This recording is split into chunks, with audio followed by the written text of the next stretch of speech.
আওয়ামী লীগের প্রেসিডিয়াম সদস্য কাজী জাফরুল্লাহকে রাজধানীর গুলশান থেকে গ্রেফতার করেছে আইনশৃঙ্খলা বাহিনী। তবে কোন মামলায় তাকে গ্রেফতার করা হয়েছে তা জানা যায়নি। বুধবার দিবাগত রাতে তাকে গ্রেফতারের বিষয়টি জানায় আইনশৃঙ্খলা বাহিনী। গ্রেফতারের পর অসুস্থ হয়ে পড়ায় কাজী জাফরুল্লাহকে জাতীয় হৃদরোগ ইনস্টিটিউটে ভর্তি করা হয়েছে। 2001 সালের জাতীয় সংসদ নির্বাচনে আওয়ামী লীগের মনোনয়নে ফরিদপুর 5 আসন থেকে সংসদ সদস্য নির্বাচিত হন তিনি। তবে 2014, 2018 এবং 2024 সালের নির্বাচনে ফরিদপুর 4 আসনে নৌকা প্রতীক নিয়ে স্বতন্ত্র প্রার্থী মুজিবুর রহমান চৌধুরী নিক্সনের কাছে হেরে যান তিনি। এদিকে বৈদেশিক মুদ্রা নিয়ন্ত্রণ আইনের মামলায় সাবেক আইনমন্ত্রী আনিসুল হক ও সালমান এফ রহমানকে 5 দিনের রিমান্ড দিয়েছে আদালত। অন্যদিকে ধানমন্ডি থানার হত্যা মামলায় গ্রেফতার দেখানো হয়েছে সাবেক বিচারপতি শামসুদ্দিন চৌধুরী মানিককে।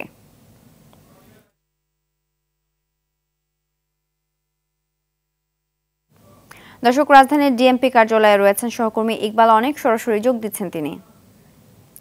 অনেক, আজকে আর কোন কোন আসামির রিমান্ড চাওয়া হয়েছে বা হবে জানাবেন?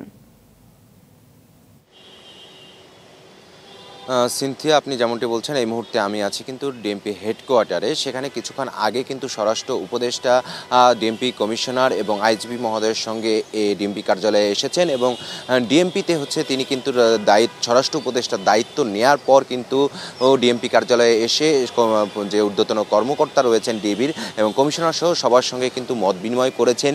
যেহেতু এই গেল 5 আগস্টের আগে পুলিশের অনেক ক্ষতি হয়েছে, পুলিশের অনেক স্থাপনা ভাঙচুর হয়েছে, পুলিশের মনোবল নষ্ট হয়েছে এবং রাজধানীর যে ট্রাফিক ব্যবস্থাপনা রয়েছে সে প্রায় ভঙ্গুর হয়ে গেছে।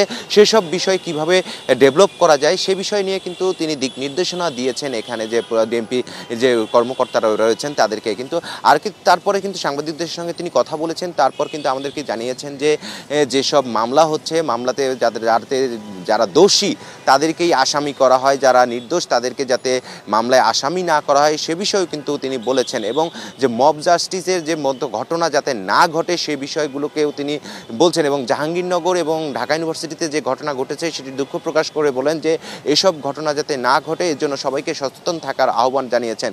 আর এর অন্য প্রসঙ্গে যদি বলে রাখি যে গতকাল রাতে কিন্তু ঢাকা রাজধানীর গুলশান থেকে যে আওয়ামী লীগের প্রেসিডিয়াম সদস্য কাজী জাফরুল্লাহকে কিন্তু গ্রেপ্তার করা হয়। গ্রেপ্তার করার পর কিন্তু তিনি অসুস্থ হয়ে পড়লে তাকে কিন্তু রাজধানীর হৃদরোগ হসপিটালে ভর্তি করা হয় এবং তাকে কোন মামলায় গ্রেপ্তার করা হয়েছে সে বিষয়টি কিন্তু এখন পর্যন্ত ডিএমপির পক্ষ থেকে বা কোনো আইনশৃঙ্খলা বাহিনীর পক্ষ থেকে জানানো হয়নি।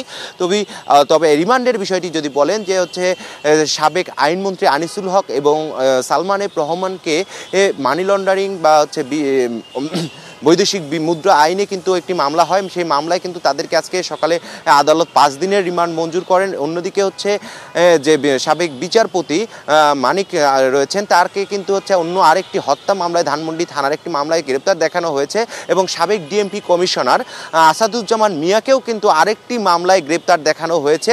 এদিকে যাত্রাবাড়ি থানার হত্যা মামলায় কিন্তু সাবেক ওসি যে ভারপ্রাপ্ত কর্মকর্তা আবুল হাসানকে 7 দিনের রিমান্ড মঞ্জুর করেছে আদালত। তো সিনথিয়া, এই ছিল আমার কাছে সবশেষ অবস্থা ডিএমপির পক্ষ থেকে। ধন্যবাদ।